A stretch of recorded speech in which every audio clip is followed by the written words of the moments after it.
Extraordinar de rapidă este mașina asta. Extraordinar de stabilă este mașina.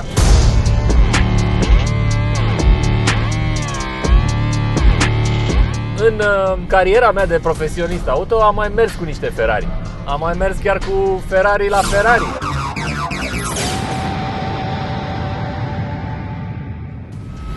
Bă, orice faceți cu Purosangue trebuie să fie perfect. Cred că asta li s-a spus în fiecare zi oamenilor care au lucrat la mașina asta. Am venit în Italia, în Dolomiți, ca să conduc probabil cea mai controversată mașină pe care a făcut-o Ferrari în toată existența lor de companie spectaculoasă venită din Italia, Purosangue.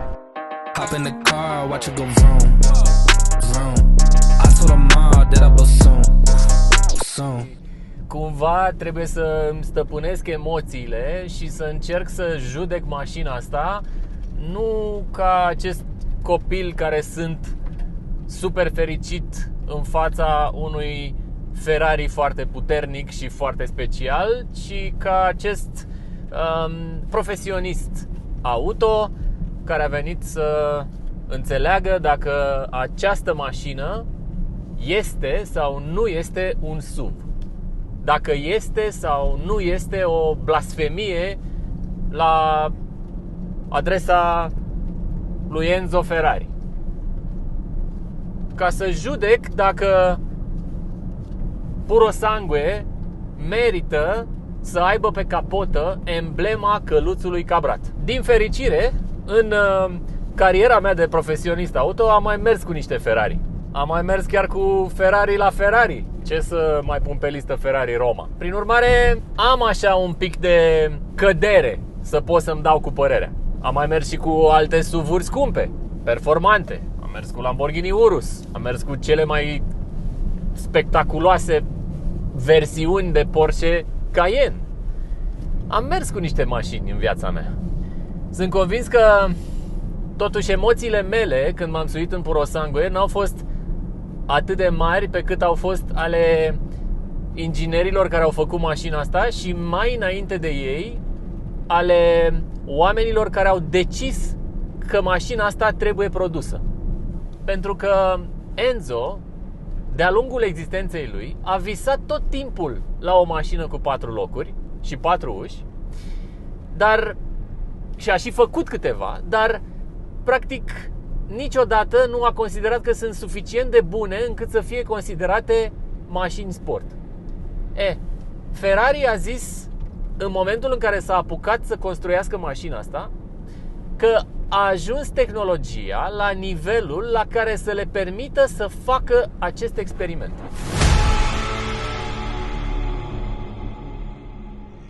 Purosangue este nu doar primul Ferrari cu 4 locuri și 4 uși din istorie, producție de serie, ci este și această mașină extrem de spectaculoasă, al cărei design practic o aruncă într-o dimensiune în care lumea automobilului nu cred că a mai fost niciodată. Iar Flavio Manzoni, designerul care a scos minunăția asta, a fost inspirat de Constantin Brâncuș. Da, mi-a spus că el știe de la Brâncuș o frază. Ce este simplitatea? Simplitatea este complexitatea rezolvată. Ia, uite, ăsta e rezultatul.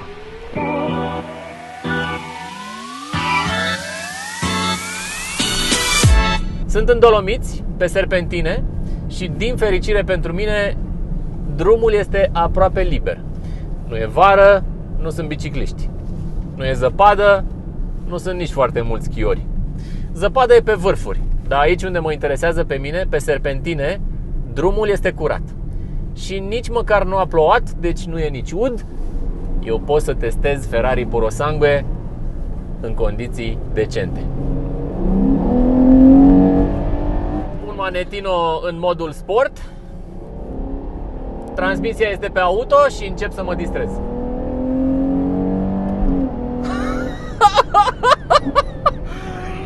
Doamne Dumnezeule! Hai că începe treaba.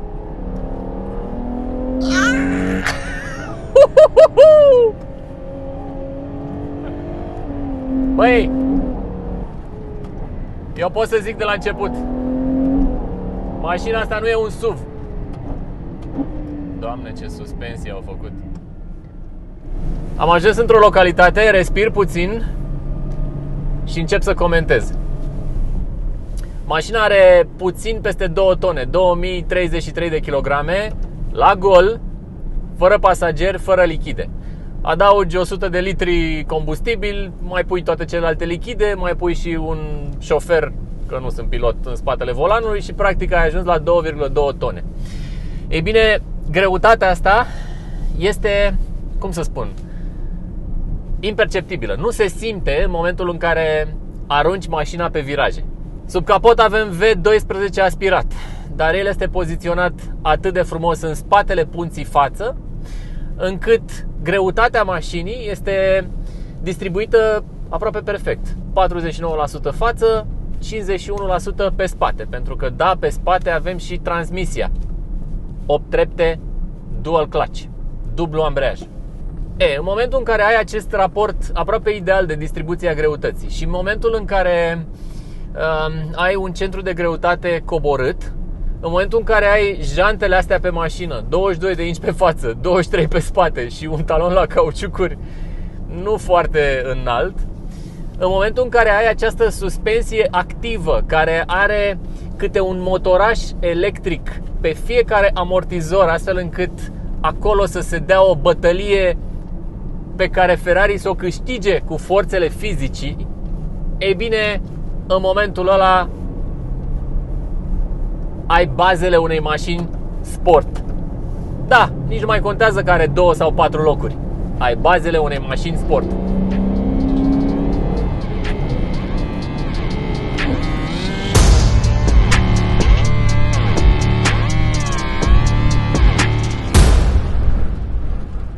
Iar spectacolul Purosangue nu vine doar din față sau din lateral. Nu.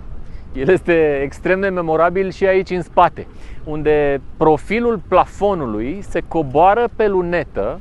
Acolo avem un eleron care are niște nervuri care direcționează curenții de aer astfel încât să curețe luneta și ea să nu aibă nevoie de un ștergător. Luneta în sine este făcută dintr-un geam curbat, ceea ce, cum să spun, la nivel de producție trebuie să fie foarte, foarte complicat. Iar aici în spate avem și stopurile îngropate în niște canale aerodinamice, la fel cum avem și în față farurile îngropate în canale aerodinamice. Practic, o să vedeți, sunt aceleași. Curenții din față intră pe acolo prin găurile alea, curg pe lateralul mașinii și apoi răcesc totul pe interior și vin aici în spate. Iar eșapamentele, ce să mai vorbesc de eșapamente, că totuși sub capot avem un V12 aspirat, 725 de cai și trebuie să iasă pe undeva gazele alea de evacuare, nu? Care sunt multe. Plus că trebuie să și sune bine. Da. Hop in the car, watch it go vroom, vroom. I told them all that I blow soon. Extraordinar de stabilă este mașina. Extraordinar de frumos intră în viraje și sublim iese din apex. Nu trebuie să fii pilot ca să te distrezi cu Purosangue. Trebuie doar să ai suficient de mult creier la tine și maturitate și niște experiență, astfel încât să nu apeși accelerația atunci când nu trebuie. În rest, Purosangue, mai ales pe modul sport, este o mașină sport. Nu este un SUV. Sunt foarte multe lucruri care funcționează automat pe mașina asta, fără ca tu să știi că ele se întâmplă. Și asta înseamnă că Ferrari te ajută să nu te înfici cu mașina în parapeți sau în stânci.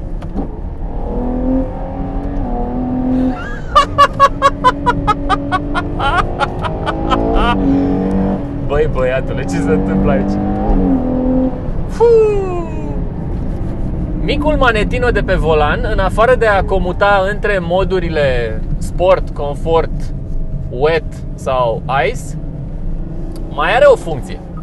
Dacă îl apeși pe oricare dintre aceste moduri, modifici tăria amortizoarelor. Practic, pe modul sport poți să treci din soft în medium și mai apoi în hard, da? Ca să ai suspensia cum o vrei tu.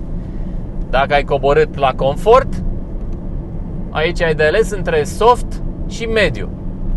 Ceea ce se întâmplă și la wet și la ice. În modul sport, cu amortizoarele pe hard, mașina nu că este sportivă, este prea sportivă pentru cât poți tu să duci. Răspunsul dinamic al motorului este instantaneu. În viraje nu ai niciun pic de ruliu. Ea știe tot timpul ce faci și ce vrei să faci, anticipează și te ajută. Iar direcția nu că e precisă, este chirurgical de precisă. După care, în momentul în care duci Manetino pe confort, lucrurile se liniștesc puțin și Puro Sangue devine această mașină pe care poți să o conduci, băi, oricine ai fi. Bă, nu contează, ți-ai luat permisul acum 2 zile, te-ai suit în Puro Sangue, ai mai stat încă 2 zile ca să înțelegi cum funcționează sistemul de infotainment și unde sunt butoanele pe care trebuie să apeși, mă rog, touch comenzile pe care trebuie să le apeși, și ai plecat la drum. Și nu se întâmplă nimic, nu te înfigi cu ea în copaci, pentru că este foarte prietenoasă cu utilizatorul, cu șoferul și implicit cu toți pasagerii de la interior. Prin urmare, chiar dacă tu ești pilot și ți-ai luat mașina asta ca să te distrezi cu ea, nu trebuie să ai emoții că dacă e nevoie să o conducă soția și să se ducă până la supermarket sau să ducă copiii la școală, nu o să poată să o stăpânească. Nu, o să poată să o stăpânească foarte ușor, nu o să trebuiască să tragă de padele, pune mașina în confort, transmisia pe auto și totul merge foarte, foarte simplu. Dacă pui mașina pe modul wet, ploaie, atunci răspunsul motorului o să fie mai întârziat. Practic, mai pui un layer de protecție pentru momentele în care accelerezi la ieșirea din viraje. Da, astfel încât mașina să nu ți-o ia reazna. Dacă pui mașina pe ice, ăsta este practic cel mai liniștit mod în care poți să o conduci și la fel poți să o faci fără probleme. Acum cred că e momentul să mai vorbim și despre faptul că suspensia este completată absolut superb de niște electronică și de o distribuție a cuplului pe punți și pe roți în mod inteligent, astfel încât în momentul în care tu o conduci rapid, da, să fii ajutat la fel să nu ieși cu ea de pe traseu. Și nu doar să nu ieși cu ea de pe traseu, dar să și obții cele mai bune performanțe pe care poți să le obții din mașina asta. Am luat acum Costa de Păr, sunt cu mașina în sport și mi-am dat seama că am simțit practic spatele cum se așează să intre după mine imediat în viraj, fără să mă arunce, fără să simt că este greu ceva în spate, fără să simt că mașina este lungă în spate. Asta se întâmplă pentru că există și direcție activă și pe puntea spate pe Puro Sangue. Puntea spate virează și ea ca să te ajute în viraje și puntea spate mai virează și ca să te ajute la parcări. Sigur că la parcări roțile spate virează invers cu cele față, până la un unghi de maxim 3 grade, astfel încât să poți să intri mai ușor în locurile de parcare și să și ieși din ele fără să te chinui. În mers, desigur că gradele astea scad până pe la 1 și chiar mai puțin de 1. Prin urmare, șasiul mașinii este gândit atât de sportiv încât ajutorul pe care îl primești de la direcție de pe puntea spate este fix atât cât trebuie, cât calculează mașina care are nevoie în funcție de stilul tău de condus, în funcție de viteza cu care intri în viraje și în funcție de cât de mult ai tu volanul virat. Deci, practic, aici piloții care vor performanțe la mașina asta și mai ales cei care vor să iasă cu ea în off-road, să zicem că vrei să te duci să urmărești niște mașini care merg la Paris-Dakar pe dune și pui tu niște jante mai potrivite pe Purosangue și le scazi presiunea astfel încât pata ta de contact pe dune să-ți permită să mergi acolo. Ei bine, trebuie să știi că pe dune, dincolo de treapta a patra, nu o să ai tracțiune integrală. Și atunci, da, acolo o să conduci mașina doar în 1, 2, 3 și 4. Doamne, ce fericire! Ce frumos se așează botul în viraje! Ce frumos au gândit sunetul motorului să intre suficient de mult și în habitaclu. Deci mi-aș dori să pot să am așa un eșapament la interior și să îmi ragă ăla în cap de fiecare dată când accelerez și mai ales când fac downshifting. Doamne, ce mașină, bă, băiatule! Dincolo de spectacolul de design, mai există un spectacol și atunci când deschizi ușile ca să te bagi înăuntru. Ia să vedeți. Ușa față se deschide așa, desigur, normal. Dar ușa spate se deschide așa. Ferrari a vrut ca pasagerii care se suie în Purosangue să aibă un acces facil, să dea mașina asta impresie de spațiu. Ei bine, au făcut ușile să se deschidă practic una contra celeilalte. Avem în continuare stâlp B acolo. Rar am avut mașini care să le deschidă pe astea spate în acest fel, independent de cele față. Ușile astea spate au mai pus o problemă inginerilor, și anume faptul că deschiderea asta presupune ca ele să aibă o singură balama aici la deschidere și un punct de prindere în momentul în care ele se închid. Asta înseamnă că balamaua asta de aici trebuie să fie extrem de puternic ranforsată, și anume ea este construită din aluminiu și oțel și în plus mai are și un motoraș atașat, astfel încât închiderea și deschiderea să se întâmple electric, dacă vrei.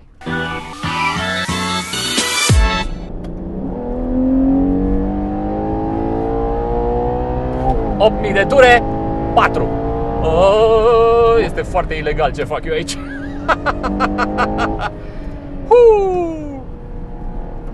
2. 8.000 de rotații pe minut, sus 3. Încă 8. Frână, frână. Mamă. Am vorbit de jante, am zis că sunt 22 inci pe față și 23 inci pe spate, dar n-am spus că ele acoperă și frâne ceramice. Da, niște discuri uriașe ceramice care se ocupă să oprească Purosangue extrem de eficient.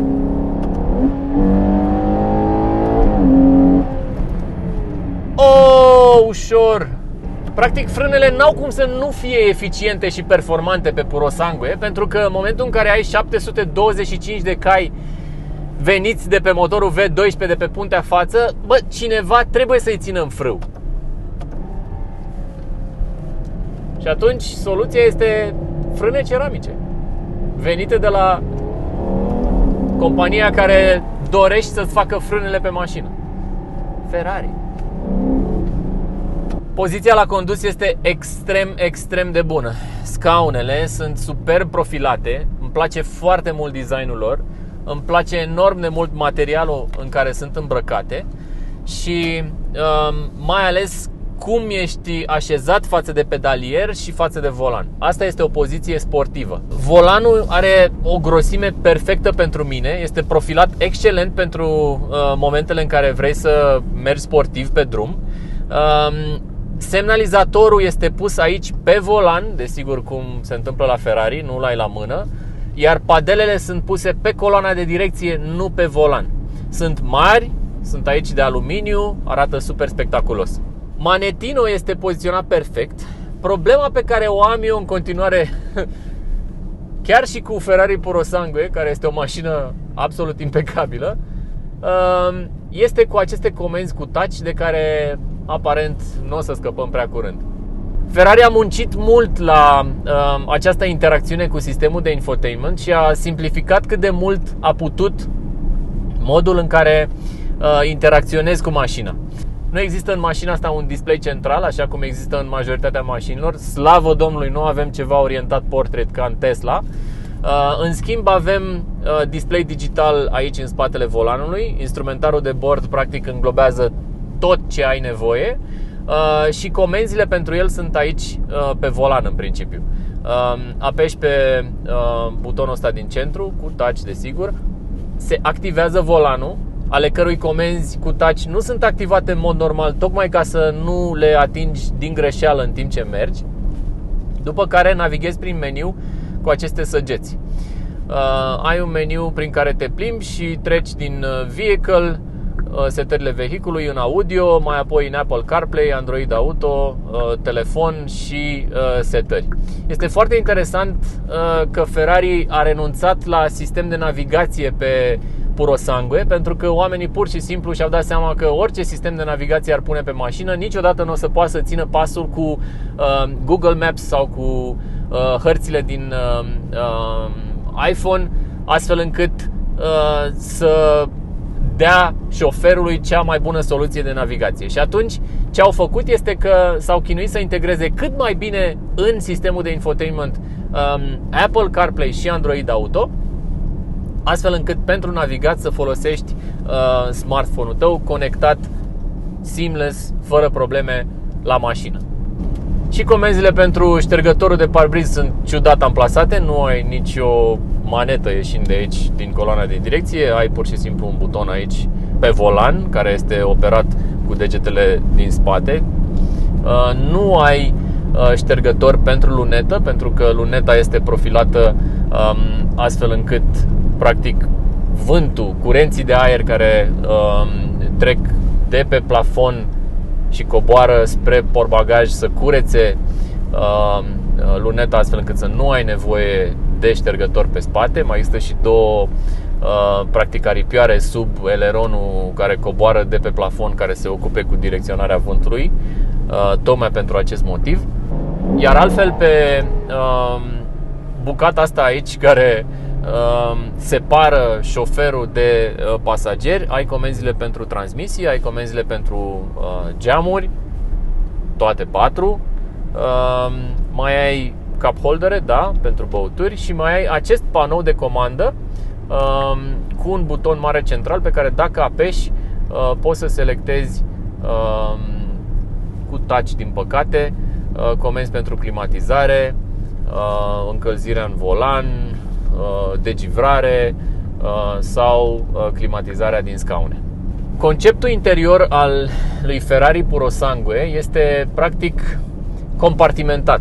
Odată este compartimentat în două în partea față, deci ai practic un double cockpit, ai un dublu cockpit aici, odată pentru șofer și odată pentru pasager, care are și el display-ul lui pe care se poate juca, desigur, cu comenzile care nu au legătură cu mașina, cele care țin de infotainment, de climatizare și așa mai departe.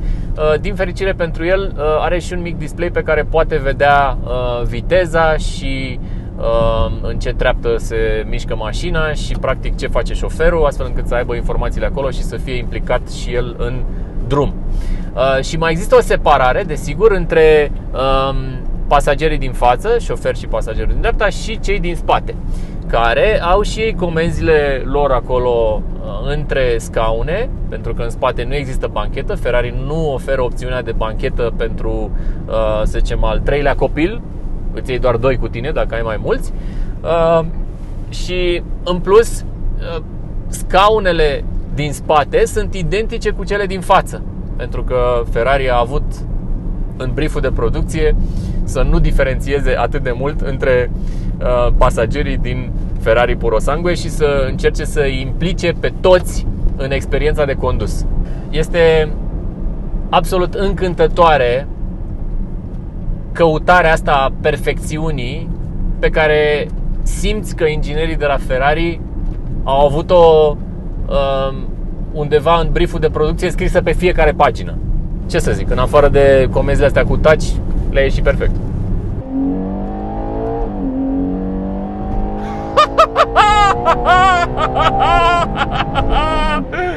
Absolut, absolut încântător. Bine, deci să tragem și concluzia. Este Ferrari Purosangue un SUV? Nu. Este o mașină sport cu 4 locuri, care merită de plin să aibă emblema căluțului Cabrat pe capot. Fai de mine, ce spectacol!